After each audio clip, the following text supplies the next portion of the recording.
De lunes a viernes, Cristian Barken nos invita a cultivar nuestro propio jardín para impedir que el desierto avance.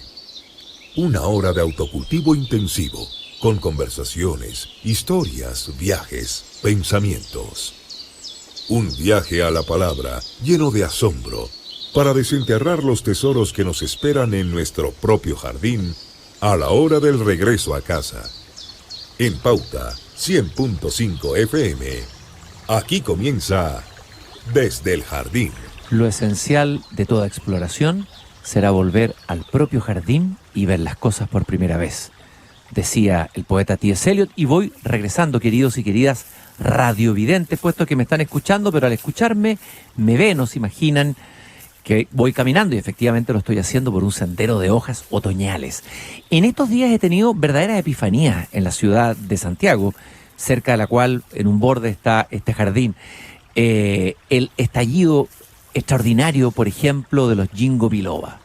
Si ustedes tienen la oportunidad, sobre todo en la zona oriente hay ginkgo biloba, mucho ginkgo biloba, de pararse al frente o al lado de un ginkgo biloba, realmente es una experiencia mística. Es un árbol milenario, maravilloso, que además cuando se enciende con ese color amarillo impresionante, no sé, nos produce algo que es muy conmovedor. También los liquidámbares, a pesar de que no son árboles chilenos, ¿no?, se han incorporado a nuestro paisaje personal, y es maravilloso ir caminando por la calle y ver que cada vez más vecinos de la ciudad, siguiendo mi columna, no sé, siguiendo mi columna que escribí hace años sobre el manifiesto de otoño, en que invitaba a no barrer las hojas, las dejan ahí. Hoy día mi hijo me dijo, me gustaría revolcarme en esas hojas, pero hay que hacerlo. Deberíamos hacer otoño terapias todos y tirarnos sobre las hojas. Estoy feliz por eso. Justamente estaba mirando recién un ginkgo biloba encendido en mi camino y voy regresando a mi jardín en este día viernes 17 de mayo y bueno, voy a abrir el correo porque yo los invité a muchos de ustedes que me escribieran, me mandaran correos, cartas. No solamente pueden escribirme a desdeeljardinfm@gmail.com, pero también pueden escribir cartas. Y créanme que recibir una carta, la emoción es mayor que la de recibir un correo por Gmail. Entonces aquí hay en mi buzón una carta, señor Cristian Barken, Radio Pauta, y tiene un loguito arriba que dice Correo de la Poesía. Eso ya me llama la atención. No sé si la cámara que está infiltrada en mi jardín puede rescatar ese ángulo de la carta. Correo de la Poesía. Ahí está. Y vamos a ver qué es lo que viene. Viene un librito, una especie de autoedición, muy sencilla.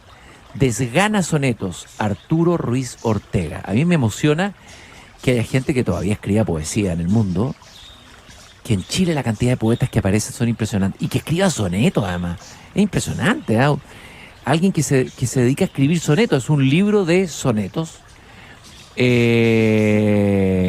Y viene una carta, voy a leer solamente un pedacito, que dice Cristian Barken: presente querido Cristian, es siempre un agrado escuchar tu programa en las tardes, pues es un descanso entre las noticias y las fruslerías que pueblan nuestros medios masivos.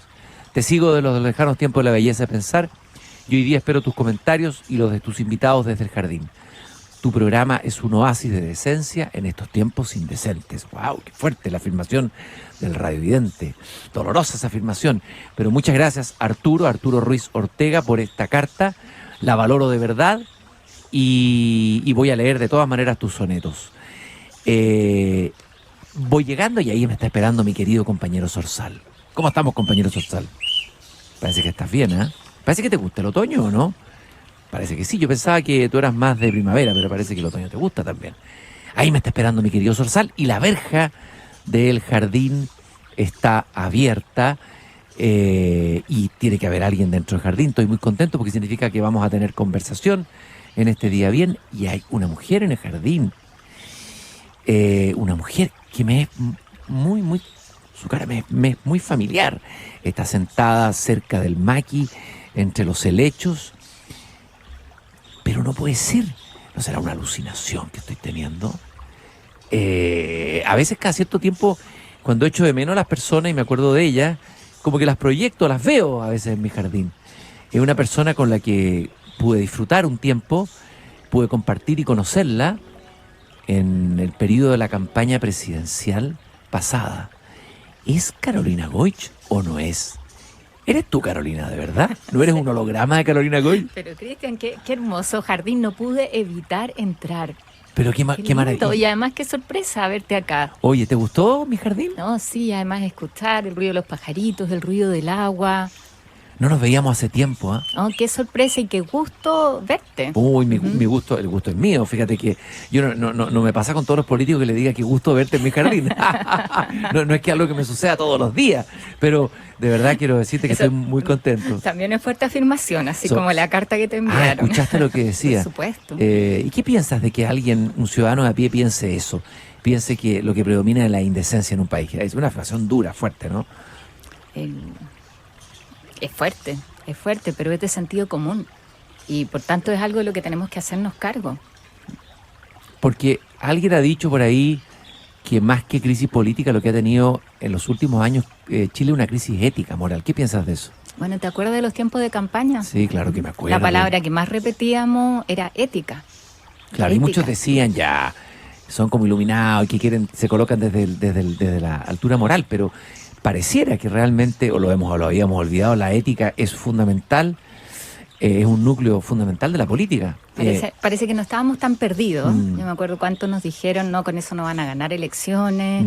Y nosotros decíamos, esto no solamente se trata de ganar una elección, de cuántos votos tienes, sino de lo que estamos planteando a nuestro país. Y probablemente sea un camino un poquito más largo, pero un camino más sólido, más certero, que se hace cargo de lo que hoy día vemos. O sea, el tema de la desconfianza, tiene razón.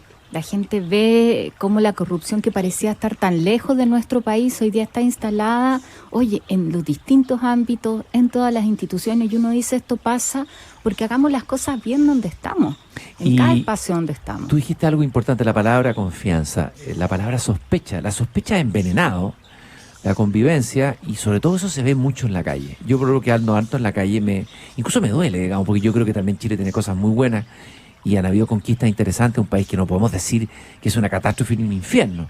Por supuesto que un país que tiene problemas, desigualdades, etcétera. Pero escuchar a veces a la gente de la calle decir lo que dice de todo, de la clase política entera, de los empresarios, de la policía, bueno, de los sacerdotes, es doloroso, ¿no? Es doloroso, sin duda.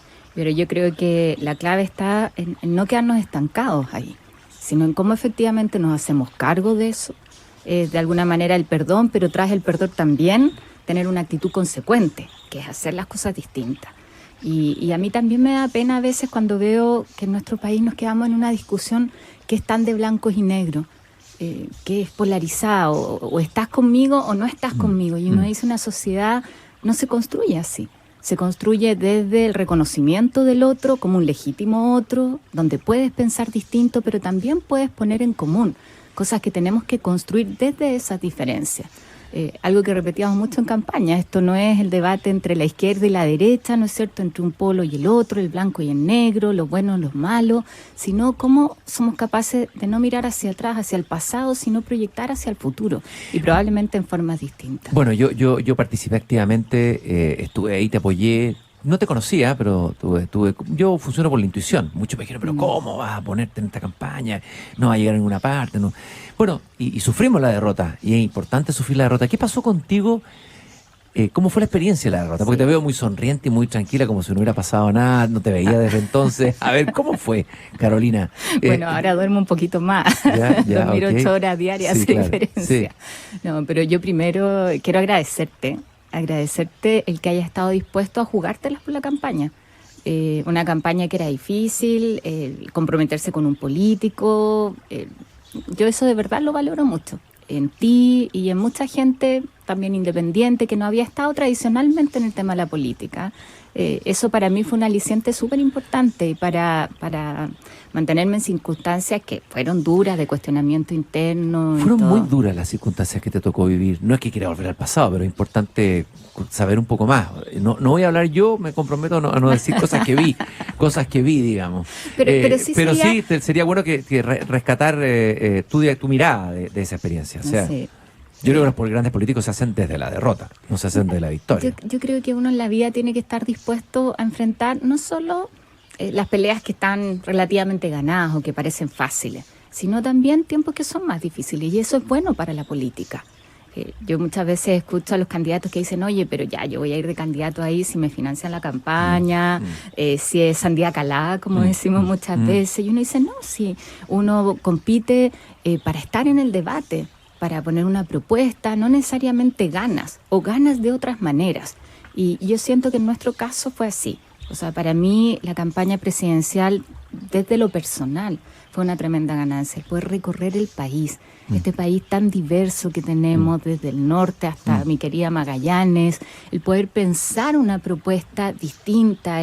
Tuviste el equipo técnico y programático que tuvimos, fue de lujo. O sea, todo eso tiene un valor en sí. Pero Carolina, pero tan abandonada por tu propio partido. Eso es lo que más le dolía a uno de afuera. Que uno hubiera querido ver un partido movilizado. Bueno, ¿qué pasó con la democracia cristiana? A ver, partamos por ahí. ¿Qué ha pasado con la democracia cristiana? Un partido que tuvo mística, un partido que tuvo espíritu en algún momento, que tuvo líderes fundamentales. ¿Qué pasó? ¿Qué pasó ahí? ¿También hubo una descomposición? ¿Qué pasó? Por supuesto, tiene que ver con un proceso de descomposición, pero también de acostumbrarse quizás más bien al poder y al poder por el poder, más que una propuesta consistente y coherente al país. Entonces uno mira hoy día la figura, tú lo tienes acá, Frei Montalva, cómo fue capaz de instalar una propuesta política revolucionaria, pero nunca fue pensando en un cargo, en proteger ese espacio. Y yo lo que miro hoy día y con mucha más claridad es que mucha gente se sintió amenazada, muchos colegas, muchos candidatos, más bien lo que buscaban era cuidar su espacio, y eso en un acuerdo con los otros socios en ese momento que estábamos en el gobierno, más que ser capaces de levantar una propuesta que también fuera revolucionaria. O sea, cuando nosotros hablamos de poner al centro la ética, eso yo creo que es bien revolucionario hoy día. Bueno, y el individualismo que ha sido marcado como uno de los rasgos de la sociedad, una sociedad neoliberal, se ha hablado tanto del individualismo. Bueno, el individualismo traspasó a la política, o sea, que cada uno esté preocupado de defender su puestito de diputado o de lo que sea, en vez de jugársela por... Pero además, mira cuál fue el resultado. O sea, todos los que trataron de defender su espacio, muchos de ellos, en el caso de los parlamentarios, no fueron reelectos, porque tampoco fueron capaces de leer el nuevo escenario, con un sistema electoral distinto, que lo que requería era que completaras la lista y sumaras fuerza, más que tratar de cuidar tu espacio, que era la lógica que teníamos con un sistema binominal. Entonces yo creo que hoy día nuestro país necesita desde la política también convicción, no oportunismo, no el acuerdo político previo, sino el cómo reconectas con la gente, eres capaz de hacer una propuesta donde se prioricen además los temas que está esperando, una familia. En esto, uno de los temas centrales que planteamos nosotros en campaña, ¿te acuerdas que fue el tema de la ley de cáncer? Y yo hoy día, cuando tú me dices te veo bien, estoy súper satisfecha de que podamos avanzar en ese tema a pesar de que perdimos en la campaña. Y he dicho muchas veces que si haber levantado la propuesta de la ley del cáncer, que te acuerdas que Sebastián Piñera en ese momento era candidato y en la segunda vuelta dijo yo del programa de Goich tomo ley del cáncer, fue también el auge del adulto mayor y todo lo que hicimos como propuesta en educación técnica. Y en base a eso le hemos cobrado el que firme el proyecto, que lo estemos discutiendo en el Parlamento. Entonces yo de verdad digo, si haber levantado la campaña con todas las dificultades que tuvo, permite que en Chile le cambiemos la vida a una familia que enfrenta un cáncer, oye, más que justificada la campaña, más que justificado los malos ratos. Ahí está tocando un tema importante y fuerte, y que es el tema de la salud. Y me parece que esa es una de las grandes grietas de esta modernidad o este país en vías a la modernidad o al desarrollo. Una grieta gigantesca. La experimentamos todos. Basta que un hijo nuestro sufre un accidente, se enferme de algo grave, estoy hablando de alguien de clase media, un profesor, un profesional, y 2, 3 pasadas por una clínica privada, ya no estoy hablando de los hospitales públicos, estoy hablando de lo que pasa en las clínicas privadas, con un sistema de seguro que es realmente parece que no quiero ser fuerte, pero parece haber sido redactado por personas que abandonaron la ética hace tiempo. O sea, ¿qué pasa ahí? ¿Y qué es lo que ha hecho la política en relación a eso? Bueno, yo creo que hoy día tenemos una tremenda oportunidad. O sea, hay la discusión respecto del sistema privado, del sistema de ISAPRES, está sobre la mesa, está el fortalecimiento de FONASA. Claro, uno revisa los proyectos que están planteados por este gobierno y la verdad es que cuando los vimos yo creo que desilusión es una palabra que expresa bastante bien la sensación. Pensábamos que íbamos a avanzar un poco más, pero son oportunidades legislativas. El tema está puesto sobre la mesa y yo creo que tenemos que hacernos cargo, más allá de si la propuesta que presentó el gobierno es lo que esperábamos o no. Está puesto sobre la mesa. Justamente hoy día en el Mercurio aparece, bueno, el que mira afuera, claro, el ciudadano común no entiende, ve una pelea entre la democracia cristiana y el resto de la izquierda, ¿no es cierto? La oposición reconoce fracaso de unidad en la Cámara y Democracia Cristiana dice que se van haciendo imposibles los acuerdos. A propósito de que 10 demócratas cristianos y 3 radicales apoyaron legislar la reforma previsional del gobierno. A ver, la democracia cristiana parece estar intentando perfilarse o buscar un espacio propio en un lugar donde estaba o asfixiada o no sé si ninguneada. ¿Qué es lo que está haciendo la democracia cristiana hoy día? ¿Hacia dónde va y cuál es el...? Porque hay aquí obviamente una reflexión política, me imagino, detrás, no una improvisación. Sí, hay dos cosas. Uno, yo creo que esto es continuidad de lo que hicimos en la campaña, es atreverse a levantar la voz, a decir aquí, si nosotros no representamos a un grupo de gente que lo que quiere es cambio, que está cansada de los abusos, que quiere mayor justicia social, pero lo quiere hacer no desde los extremos, sino que lo quiere hacer generando acuerdos, pensando en el país en el mediano plazo. Si no sacamos esa voz, dejamos de representarlo y además políticamente desaparecemos, ¿no es cierto? Nos perdemos. Pero también es hacernos cargo de que no nos podemos quedar amurrados, repito yo siempre, porque perdimos el gobierno y 4 años inmovilizados. O sea, cuando una familia, tal cual como tú comentabas, enfrenta una enfermedad, cuando un padre tiene la enfermedad de su hijo, no puedes esperar 4 años. Tenemos que resolver ese problema hoy día. Lo mismo pasa con el tema de las pensiones. O sea, lo peor que nos podría pasar es que no hagamos nada, porque el jubilado que hoy día no le alcanza, necesita una respuesta. Y yo siento que eso es lo que estamos haciendo, es frente a la oportunidad legislativa, cómo ponemos nosotros nuestra propuesta sobre la mesa en materia de pensiones, en materia de salud, y espero que lo hagamos también en otros ámbitos. Ahora, lo que queda en la foto, porque al final siempre quedan las fotos, ¿no? Queda la foto en el diario de un diputado demócrata cristiano, Raúl Soto, que levanta un billete de 1.000 pesos, 10.000 pesos, dice: el proyecto es de miseria, aquí están las 10 lucas que los parlamentarios le están dando a los adultos mayores. Eso es simplemente a ver, uno como ciudadano se pregunta, ¿no será esto? Claro, se terminó votando algo que está dando una migaja. A mí esa imagen no me gusta, ¿ya? No me gusta. Creo que no es la cara de la política que necesitamos, que necesita nuestro país, al contrario.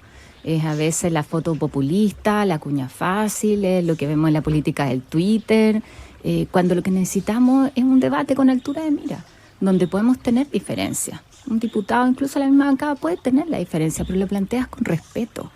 Y sobre eso veamos cómo nos ponemos de acuerdo. Ponerse de acuerdo significa ceder un poquito de un lado, ceder un poquito del otro lado, y cómo en conjunto construimos la mejor propuesta. Me imagino que alguien con tu discurso a lo mejor podría sentirse, uno se imagina desde afuera, aislado, solo en el trabajo parlamentario. ¿Cómo te sientes tú ahora? ¿Encuentras pares, encuentras interlocutores de verdad? ¿O te sientes un poco sola? Mira, yo a veces me siento un poco sola. Te lo voy a decir con harta franqueza. Pero creo que lo más importante y lo que más entusiasma, lo que a mí más me alimenta, es la conexión con la gente. O sea, ahí no me siento sola, cuando uno siente que puedes construir un canal para que la gente participe en la discusión legislativa, para que de alguna manera uno ejerza para lo que te han escogido, ¿no es cierto?, que es representar a la gente. Oye, todo cambia y tiene mucho más sentido.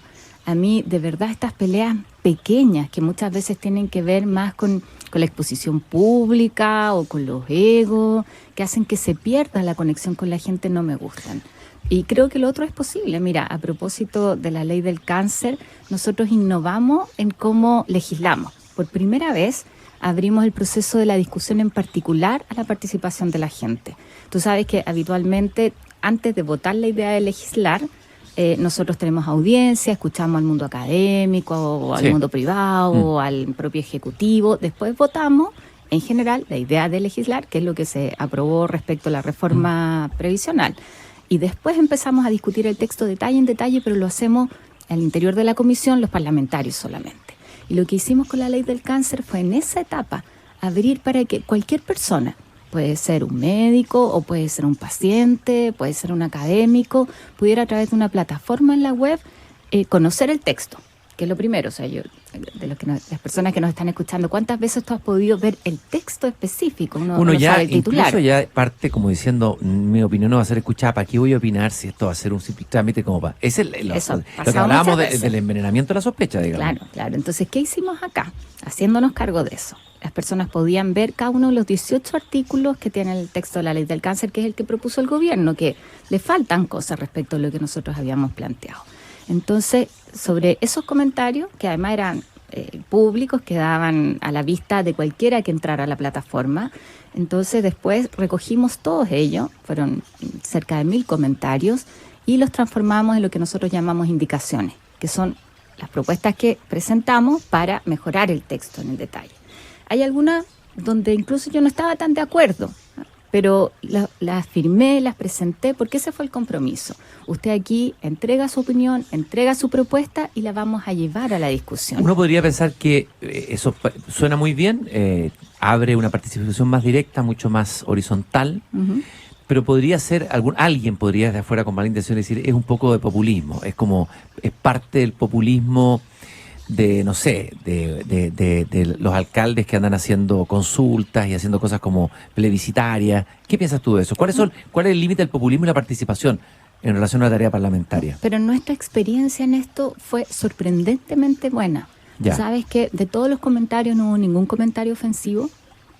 Así, La calidad de las propuestas, además, en algunos casos se nota que se juntó el equipo oncológico, revisó la ley, y sobre eso hicieron propuestas. En otros se nota que se organizaron, por ejemplo, en todo el tema de medicina complementaria, medicina integrativa, hay un comentario que se repite. Entonces, lo que yo deduzco de ahí es que cuando uno abre un canal serio de participación, que efectivamente iba a permitir que eso estuviera sobre la mesa, porque tú tienes toda la razón. ¿Cuántas veces la gente es convocada? Oye, se llena una plantilla, un papelógrafo, se hace un informe y queda guardado en el escritorio. Y aquí dijimos, no, en base a tus comentarios vamos a hacer las indicaciones, y así lo hicimos. Construimos 24 indicaciones, que son las que se están discutiendo hoy día. Y además queremos ir un paso más allá, devolverle a la gente el resultado de cuánto de lo que escribió en su comentario quedó finalmente en la ley, cuando terminemos el proceso. Carolina, bueno, estamos en un jardín, a mí me encantan los jardines. ¿Te gustan los jardines? Me encantan también. Ya. Hablemos un poco de tu infancia y tu juventud, de tus orígenes. Hablemos un poco de tu vida en Punta Arenas. A ver, tenías un jardín. ¿Cómo son los jardines en Punta Arenas? ¿Cómo es Punta Arenas? Mira, contra lo que muchas personas pueden pensar, que claro, que por el frío no hay tanta vegetación. En Punta Arenas hay jardines bonitos, hay plantas que se dan lindas. Los chochos, no sé si los has visto. Chochos, ¿cuáles son los chochos? Son unas plantas largas que crecen poco silvestres, sí. De colores, pero muy bonitas en general, los tonos violáceos, morado. Yo tengo una casa antigua, con un patio grande, y la escogimos por eso. Para mí es bien importante el patio. No sé si podría vivir en un departamento. O sea, me hace falta el verde. Oye, y además aprovechamos un espacio chiquitito para cultivar rihuarbo. ¿Conoces el rihuarbo, no es cierto? Con ese hacemos kuchen en el verano. Qué rico. Mermelada, me imagino tenemos menta. Una chimenea, afuera nevando y comiéndose un pastel de rihuarbo. Punta Arenas tiene una energía especial, no cabe duda que es una ciudad. A mí siempre me pasa que llego ahí, es un lugar que ha convocado la imaginación de aventureros, está en una zona del planeta extrema, y siempre he admirado a los magallánicos, a los patagónicos. Tienen una fuerza, tal vez por el hecho mismo de vivir en esa zona extrema. ¿Y qué es Punta Arenas? ¿Cuál es la importancia de Punta Arenas en nuestra identidad chilena, como país, digamos? ¿Qué es lo que es Punta Arenas finalmente? Exacto. Es muy, muy relevante. Le preguntas además a una magallánica. Por eso efectivamente nos sentimos, y en muchas cosas antes magallánicos que chilenos. O sea, sí, eso me llama la atención, de ser tenemos una identidad que es muy fuerte, que es algo que no necesariamente se ve en otras regiones del país, probablemente más también en el norte, tú lo ves en Arica, y eso tiene que ver con la distancia, con las barreras geográficas que tenemos, el que tú no puedas llegar por tierra, sino que tienes que pasar por Argentina o hacerlo por mar, y eso nos obligó a buscar en muchas cosas soluciones por nuestros propios medios. pero además es un lugar privilegiado desde el punto de vista de la naturaleza, de la geopolítica. Tenemos la proyección antártica, o sea que somos puerta natural de entrada al continente blanco, con lo que eso significa. Una región que mayoritariamente tiene, en términos de biodiversidad, una riqueza que tenemos que cuidar. Sin ir más lejos, mira, ayer estuvimos en la Universidad de Chile con el rector Vivaldi comentando un libro de un grupo de científicos que rescató la ruta de Darwin. Entonces, cuando uno dice las cosas que han sucedido en la Patagonia chilena, o sea, de Darwin, en general las personas dicen, no, fue en Galápagos, donde él, ¿no es cierto?, a partir de su exploración, pensó, ¿no es cierto?, en esta teoría de la evolución, y no, la mayor parte de su viaje transcurrió a la zona del Cabo de Horno, fue en Magallanes. Bueno, ahora viene la celebración de Magallanes, de los 500 años. En los 500 años de la circunnavegación. Ese es el paso de Hernando de Magallanes, que además lo que hizo fue unir dos océanos. Esas cosas, en el fondo, lo que ha sucedido le da un desde mito el sur. a Punta Arenas. Es una ciudad con mito. Hay ciudades que tienen mito y ciudades que no tienen mito. Valparaíso tiene mito, Punta Arenas tiene mito, mucho mito. Hay un poeta francés, me acuerdo, que decía: solo está la Patagonia para mi inmensa tristeza, decía él, desde lejos. El único lugar donde yo podría ir a curar mi tristeza sería la Patagonia. ¿Qué te resuena ese verso de Blesendar? Sí. No, pero además yo creo que hoy día nosotros tenemos que también ser capaces de cambiar la mirada. Y era lo que comentábamos ayer a propósito de Darwin. Tú sabes que es la primera vez que llegó y conoció a los yaganes que habitaban, los pueblos originarios que estaban ahí en la zona de los canales, del Beagle. Su primera mirada fue, su impresión, muy despectiva.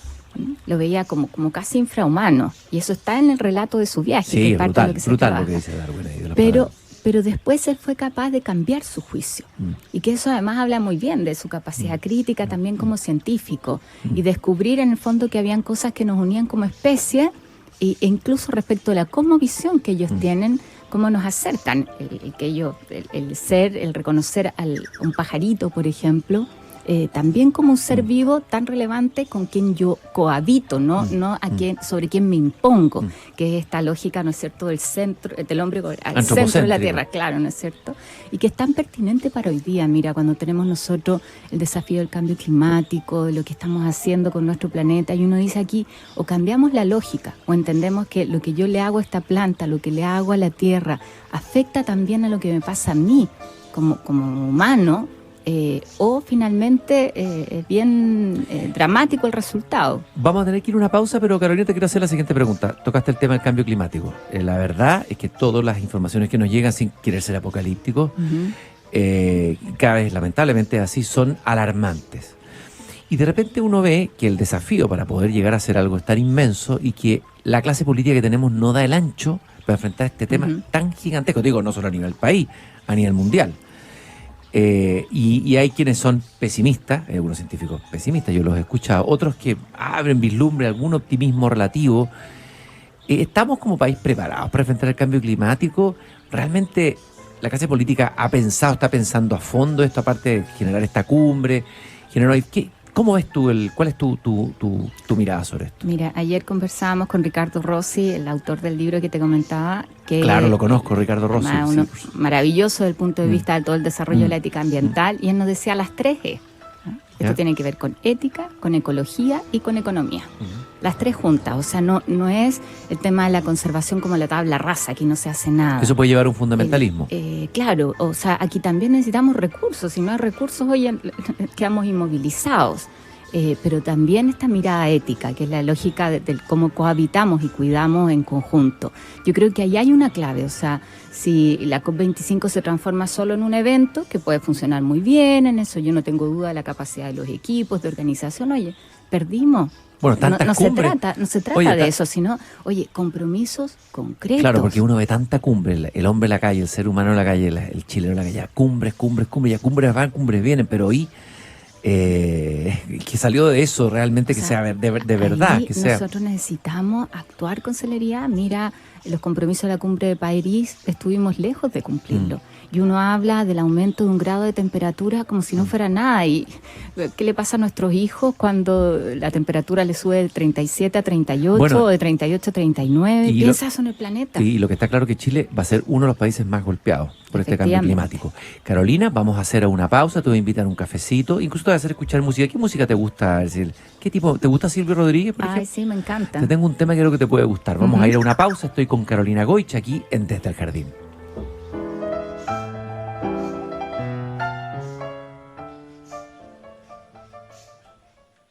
El hipotecario Banco Estado es para ti, que quieres vivir con perros y gatos, pintar las piezas con colores fluorescentes, tener la tele en el baño o simplemente hacer lo que quieras, porque en tu casa, tus reglas. Conviértete en dueño con tu hipotecario Banco Estado. Pídelo hoy con una tasa conveniente en bancoestado.cl o en cualquiera de nuestras sucursales. Banco Estado. Infórmese sobre la garantía estatal de los depósitos en su banco o en www.sbif.cl. Ven a reír al Teatro Municipal de Las Condes con Me cargan los optimistas, una comedia mordaz, emotiva e inteligente que aborda con humor las relaciones familiares. Me cargan los optimistas, únicas 4 funciones del 23 al 26 de mayo. Produce Inda y Goicolea, auspicia El Mercurio y Pauta. Entradas en venta en boleterías del teatro y en www.tmlascondes.cl. Seguimos conversando desde el jardín con Cristian Barken en Pauta 100.5. Líder de esta cruzada de chilenidad, dijo: las antiguas fiestas del descubrimiento de Chile hemos tomado posesión de nuestra patria en este gran abrazo del norte y el sur. Ustedes, jóvenes que han marchado, son mucho más que un partido, son mucho más que un hecho electoral, son verdaderamente la patria joven que se ha puesto en marcha. Ese es Eduardo Frei, padre, en un discurso ya mítico en la historia política de Chile, el discurso de la patria joven. Y lo escuchábamos acá porque estoy con Carolina Goich, aquí Desde el Jardín. Ese mismo Eduardo Frei que escribía cartas a Gabriela Mistral, el mismo que, citando a un escritor francés, Charles Péguy, un escritor católico francés, decía: la revolución social será moral o no será. Si uno hace escuchar, yo he hecho el esfuerzo, porque uno siempre se critica a la clase política, a los políticos tradicionales, pero si uno hace escuchar a hijos millennials, digo, mira, escúchate este discurso o miremos a este político con estatura de los tiempos pasados, y le empieza a contar la historia y los jóvenes empiezan a emocionarse, ¿no? Cambian su percepción. Cambian ¿no su es cierto? percepción. Entonces uno se pregunta, ¿qué pasó desde estas palabras de Eduardo Frei Montalva que movilizaron una ética, independientemente de la postura donde uno estuviera, digamos, a una generación detrás de un sueño? Pucha, me dan ganas de darte un nombre, pero de alcaldes demócratas cristianos que han gobernado ciudades y que se han convertido casi en símbolos de la corrupción. Alcaldes emblemáticos, alcaldes que la dirigencia de la democracia cristiana se demoró en sacar, o no sacó nunca, que produjeron efectos devastadores en su vida. ¿Qué pasó ahí, Carolina, en este trayecto? Si uno hace una reflexión, porque hay que ver las causas de la descomposición en la política para ver cómo solucionarla, porque si no uno vuelve a repetir, ¿qué pasó ahí?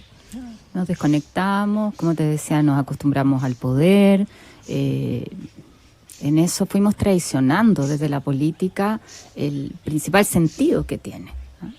Yo lo dije, y tú te acuerdas, con mucha claridad en el discurso para el funeral de Elwin. Sí, me acuerdo perfectamente ese discurso. Donde yo improvisé la última frase, pero sentí que eso era lo que nos transmitía la gente mientras nosotros recorríamos desde la catedral al cementerio. Cuando nos decían aprendan, háganse cargo. O sea, eso no tenía que ver con no creer en la política, sino, oye, lo pudieron hacer, hubo otros que lo hicieron con tanta convicción, con tanta certeza, también ustedes sigan su ejemplo.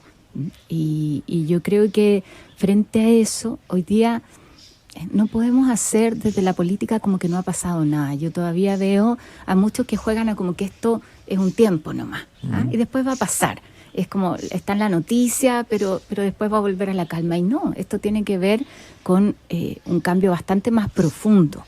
donde, te insisto, si uno quiere recobrar confianza de verdad, tiene que dar muestra de que aprendió las lecciones y que las cosas las vamos a hacer distinto.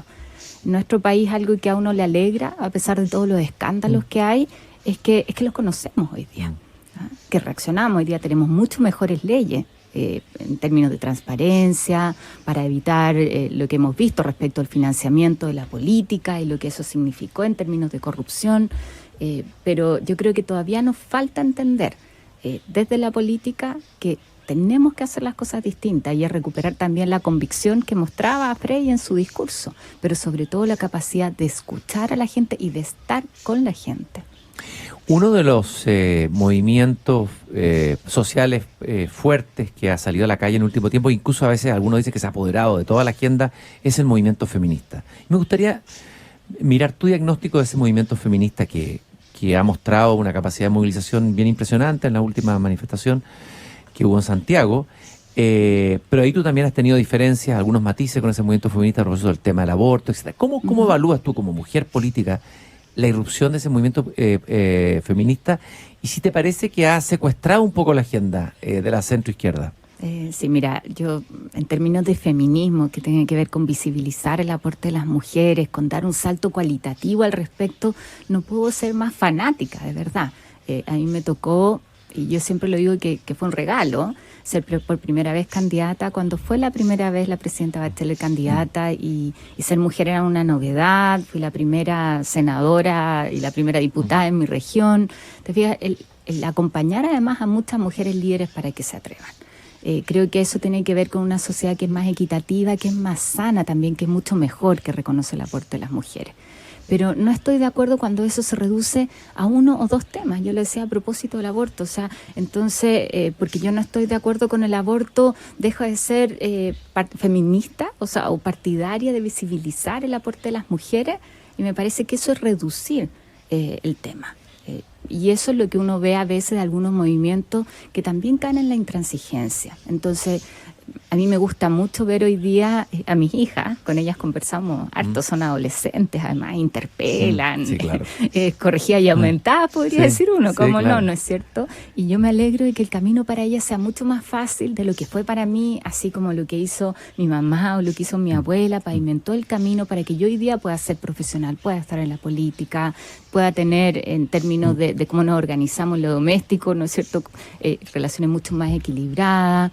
Yo creo que hacia allá es donde hay que apuntar, ¿no? Y yo las veo y ellas ponen sus temas, no tienen algunos complejos con los que nosotros todavía acarreamos, que tienen que ver con estas cosas históricas, de lo que tienen que hacer las mujeres y de lo que no.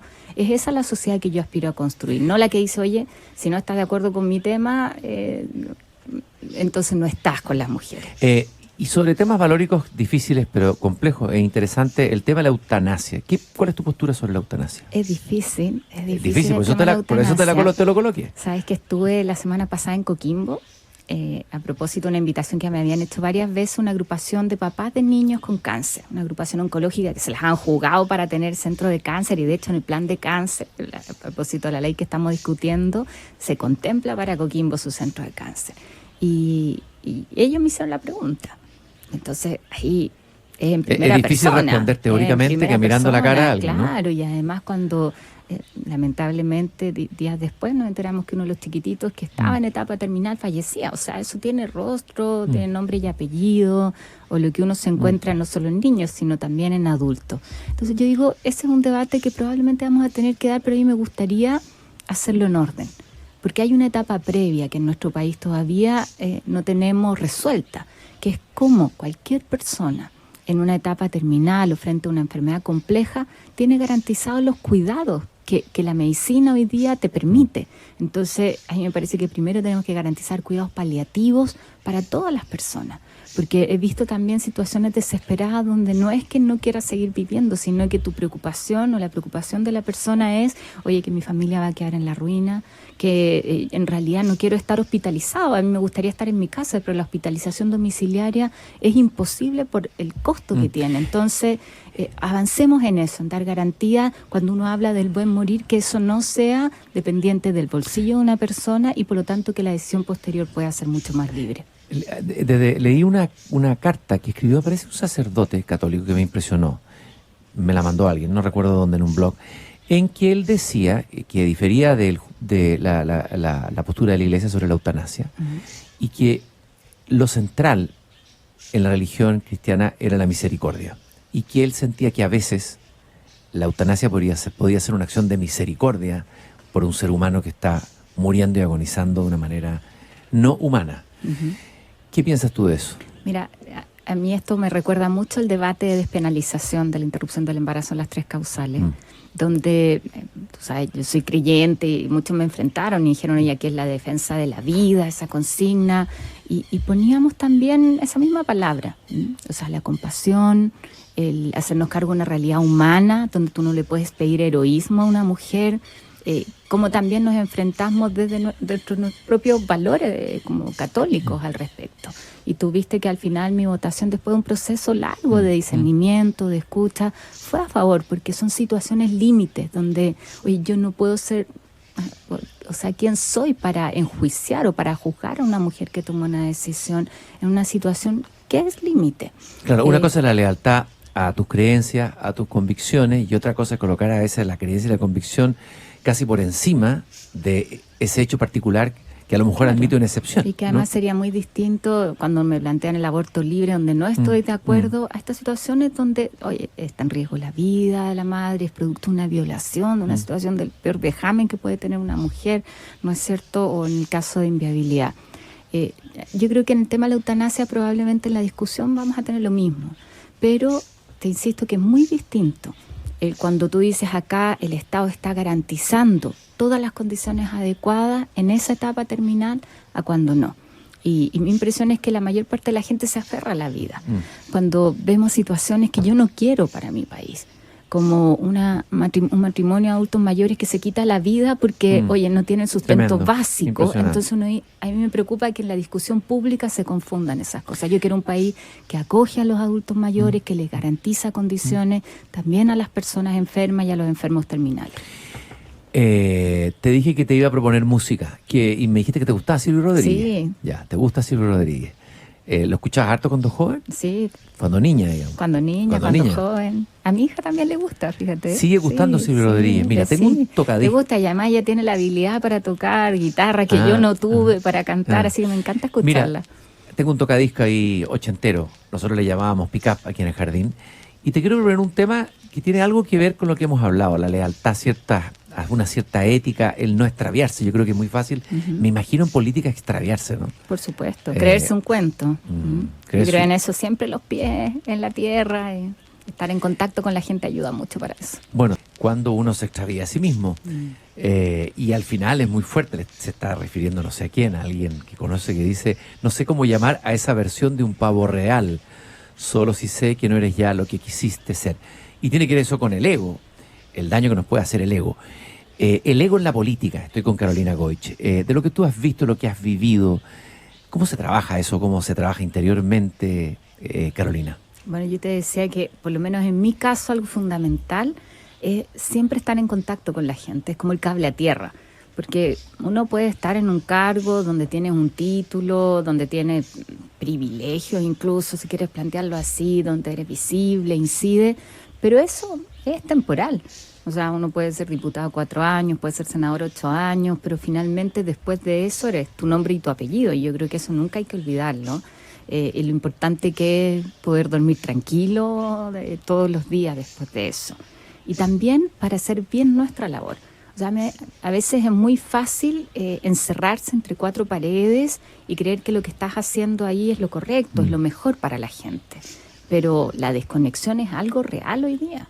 Lo que comentábamos cuando tú ves los titulares de los diarios y uno dice, para un jubilado, ¿qué le queda de toda esta discusión? O sea, es difícil entender que es una votación en general, la idea de legislar, claro, o porque se pelean uno u otro. Las páginas políticas de los diarios parecen que fueron escritas para que las lean los parlamentarios que van a comprar el diario, pero no parecen hechas para la gente de la calle. Claro, entonces ahí yo creo que un desafío de la política hoy día es tender puente con lo que pasa en lo cotidiano. Esto también tiene que ver con cómo vamos avanzando.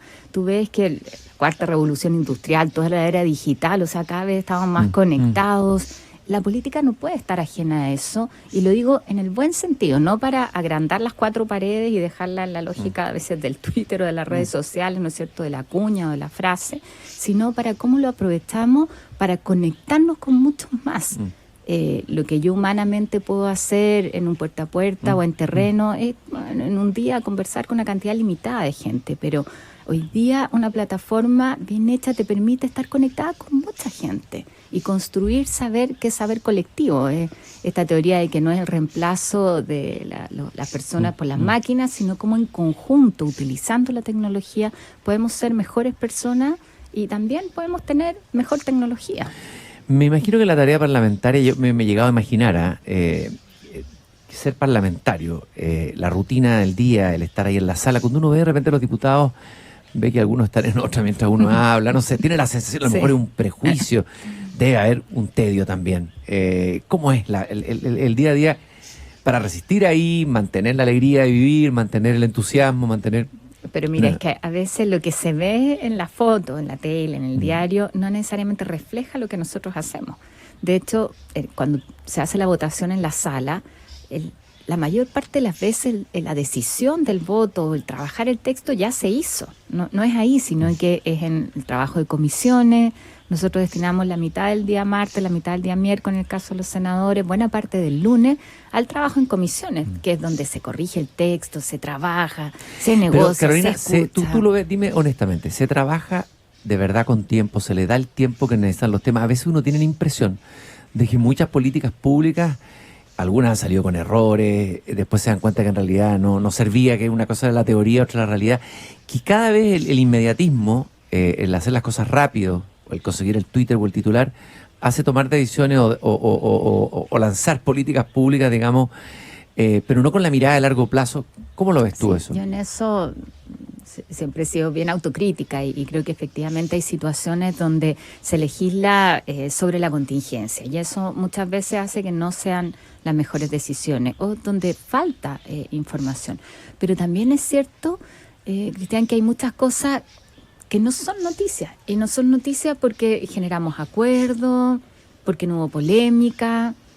Por lo menos a mí me ha tocado en muchas leyes en las que participamos que finalmente salen adelante y no hay ni una frase en el diario, que pareciera que en el fondo las cosas existen cuando hay conflicto. Son como cosas invisibilizadas. Te lo digo en materia laboral, por ejemplo. Para devolvernos un poco la esperanza, danos un ejemplo de que para ti sea significativo. Hay un proyecto que generó harta polémica, que fue este estatuto laboral para los jóvenes. ¿Te acuerdas que el planteamiento inicial que hizo el gobierno en realidad era precarizar la fórmula de contratación para jóvenes estudiantes? Vamos a terminar con un muy buen proyecto, o sea, con una muy buena ley, que lo que va a hacer es permitir que los jóvenes que estudian y trabajan puedan, no se reconozca su ingreso para el cálculo de beneficios y becas, y por lo tanto puedan trabajar sin temor a que van a perder la gratuidad o la beca de alimentos, porque eso es lo que pasa hoy día. Dicen, no, déjeme así en negro, como decimos en chileno, ¿no? Sin contrato, porque si no, esto aumenta el ingreso de mi familia y tengo menos posibilidades de tener la beca. Además van a poder tener toda la cobertura de salud, incluso de licencia, y si quieren hacerlo dentro del sistema privado, en el plan familiar, lo van a poder seguir haciendo igual. Entonces uno dice, oye, eso finalmente resuelve un problema que tienen muchos jóvenes hoy día, y además, qué bueno que hoy día un joven pueda partir trabajando, ganando experiencia a la par de estudiar, que pueda generar un ingreso adicional. Todo eso fue producto de una larga discusión, pero la hicimos sentados en la mesa, le dijimos al gobierno, miren, esto no estamos de acuerdo, si quiere que tengamos una mayoría, aquí está nuestra propuesta. Lo mismo vamos a hacer en un tema que para las mujeres, para mí por lo menos como mujer, es imprescindible resolver, que es esto de la sala cuna. Esa lacuna que hoy día se garantiza solamente para empresas de más de 20 mujeres trabajadoras, y eso castiga a todas las mujeres, porque no solamente contratan hasta las 19 en el caso de mujeres en edad fértil, sino cualquier mujer. Eso hacen muchas empresas para no tener que garantizar la salacuna. Y vamos a sacar un proyecto donde se va a dar cobertura a todas las mujeres trabajadoras con un financiamiento solidario. El empleador va a tener que aportar por hombre y por mujer un 0,1 de su remuneración. Inicialmente el gobierno ponía copago, entonces uno decía, chuta, seguimos castigando a las mujeres porque ¿qué es lo que hacen hoy día? O la brecha salarial, le pagan menos a las mujeres o no las contratan, no podemos mantener un cobro sobre las mujeres. Finalmente el gobierno entendió que eso no era viable, retiró el copago, se va a financiar íntegro. ¿Te fijas que es un proyecto Sí, de esos que ojalá totalmente, sacáramos muy más positivo. así? Carolina, a ver, ya que estamos en un jardín y nadie nos está escuchando a lo mejor, o muy poca gente nos está escuchando, porque estamos, no, igual hay te tengo que advertir que hay unas cámaras y unos micrófonos de la Radio Pauta, pero hay un chucaba que me traje del sur, que está en el fondo del jardín, ese es un pájaro de este jardín. De repente, bueno, esto uno lo escucha y a veces lo siente, puede que sea injusto, de que la calidad de nuestros diputados en general no es muy buena. Desde la manera como hablan, desde, bueno, muchas cosas que se van descubriendo en el camino, hay como una sensación de que una clase política, no voy a usar la palabra fuerte, pero una clase política que no está al nivel. Tú estás adentro. Yo sé que no puedes hablar, no te pido que me des nombre ni nada, pero a ver, ¿es justo ese juicio? ¿Ha bajado el nivel de la clase política muy fuerte en relación a décadas anteriores? En competencias técnicas, en preparación intelectual, etcétera, en visión. ¿Es una imagen caricaturesca o hay algo de verdad? Mira, es difícil enjuiciar a los colegas, Sí, porque desde uno dice luego. esto pasa por tener un título, no necesariamente a veces es tener un título, ¿no? Pero sí ha disminuido la calidad del debate, de la convivencia. Habían cosas que antes a uno le sorprendían, que tú no lo ibas a pensar, el que desde la agresión física o a diputados dando patadas, ¿ah? Esas cosas le hacen mucho daño, son cosas que no corresponden y uno las ve cada vez más frecuentes. Eso le ha hecho mucho daño a la convivencia, pero también a la calidad del debate en el Parlamento. Ahora, no sé, yo puedo hacerme cargo de lo que uno hace. Sí, de luego. Pero hay personas... algo que siempre tengo en mente cada vez que me levanto y voy al Parlamento y estoy en una comisión, es que yo estoy ahí porque hay gente que votó por mí, hay gente que confió en mí y yo me debo a eso. Entonces esto es cuando no solamente vas por ti o te representas a ti mismo, sino también a otros. Y eso hace que tenga uno, una vara un poquito más alta. En toda tu actuación, Desde en luego. la preparación, en la actuación ética también, en la responsabilidad. Carolina, hay diputados que tú admires y respetes, así que vamos en el lado más positivo, que seas de distintos sectores, tuvieras que hacer un abanico, una selección. No te voy a nombrar a ninguno. Pero ¿cómo? Pero sí hay. Yo confío mucho en tu criterio, así que me interesa mucho escuchar esto. Hay ¿Quiénes? gente que yo respeto de distintos colores políticos y lo respeto fundamentalmente por la coherencia. A ver, partamos por la derecha. No, pero voy a nombrar uno que... Como ejemplo nomás, ¿no? A mí, que fue mi compañero de distrito, Rodrigo Álvarez, por ejemplo. Rodrigo Álvarez, sí. Interesante Rodrigo Álvarez. Fuimos diputados juntos la primera vez que yo fui diputada. Y sabes que no solo tuvimos siempre una muy buena convivencia, y me tocó ser mamá y usar el prenatal y postnatal, que es una figura bien extraña en el Parlamento porque en realidad no existe. Entonces, lo que uno hace es que te pareas, o sea, tu compañero distrito del otro bando político, ¿no es cierto?, no vota y con eso se anula. Oye, siempre fue súper respetuoso de todos esos temas. Yo nunca sacó ventaja de que yo no estuviera, yo conocí pero además riguroso como él solo, ¿no? Qué lástima que no siga en la política, ¿no? Bueno, lo pasó mal también. Lo pasó muy mal. Lo pasó mal. Que uno siente que de repente esa gente buena abandona. Además era lector de Tolkien, descubrí que era fanático de Tolkien una vez que conversé con él. Ya, eso es la derecha. Vamos, no te voy a preguntar, en tu propio partido, en la izquierda y en la izquierda más radicalizada. A ver, no, pero pregúntame en mi partido, o sea, Matías Walker, por ejemplo, Matías me Walker, encanta, siempre conectado con la gente. Ya. Y además claridad Ya. en lo que vas, en lo que dices y Ya. en lo que haces. En el Frente Amplio. Mira, del Frente Amplio, ahí me toca conocer mucho más a Boric, a Gabriel. Sí, claro, porque es de tu zona. Porque es de mi zona. Y hay cosas que yo respeto mucho de él. Yo me acuerdo cuando tuvimos todo el debate de la modificación al sistema electoral, que era difícil, porque acuérdate que modificar el binominal significó aumentar la cantidad de parlamentarios, Sí, claro. era muy poco popular. Y yo siempre destaco ahí como él dijo, oye, no, esta es una pelea de convicción, vamos, no tenemos problema, nos pusimos de acuerdo y al pan, al vino, y no nos encontramos con sorpresa. O sea, un político serio. Eso es lo que yo valoro, el que las cosas nosotros podemos tener diferencias, conversarlas sobre la mesa, pero lo que dice es consistente con cómo tú actúas, estando o no de acuerdo, por supuesto. Carolina, bueno, competiste para la presidencia, eres muy joven todavía. ¿Y no guardaste ganas para una próxima vuelta y un próximo momento? Bueno, fueron para que salgamos de circunstancias nuevo a la especiales. cancha. Tú sabes que ahí no estaba planificado ser candidata, pero uno igual es militante disciplinada y correspondía ponerse al frente. Pero piensa que Allende cuando partió le fue pésimo, Sí. incluso hasta su partido votó en contra, se demoró 4 o 5 elecciones antes de... Sí, ahí- se forjó ahí. Yo no puedo decir qué va a pasar más adelante. Sí, hoy día que la decisión es ir a la reelección de senadora en Magallanes. Ahí está mi base, mi región, es mi tierra, es donde he trabajado todos estos años. Pero yo voy a seguir aportando a la política y desde donde sea. Y Es una además, pasión. La política entendida como una actividad de servicio. Tú nos traías nuevamente a la memoria el discurso de la patria joven.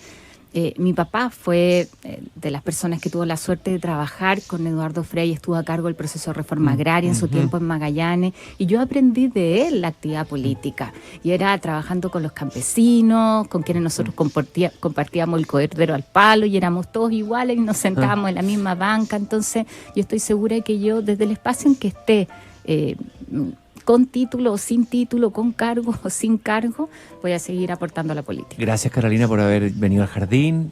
Fue un gustazo volver a encontrar y conversar contigo. Qué grato escuchar a un político que te despierta confianza.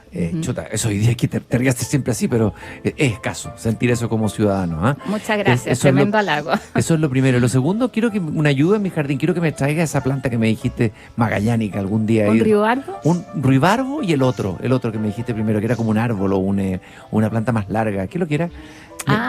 Los chochos. El chocho.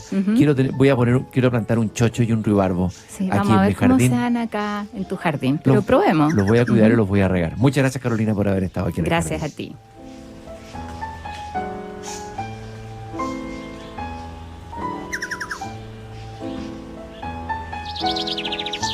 Es hora de entrar y cerrar la puerta por hoy. El lunes, Cristian Barken nos invita a volver a salir al aire libre para cultivar las ideas y las palabras desde el jardín. En Pauta 100.5.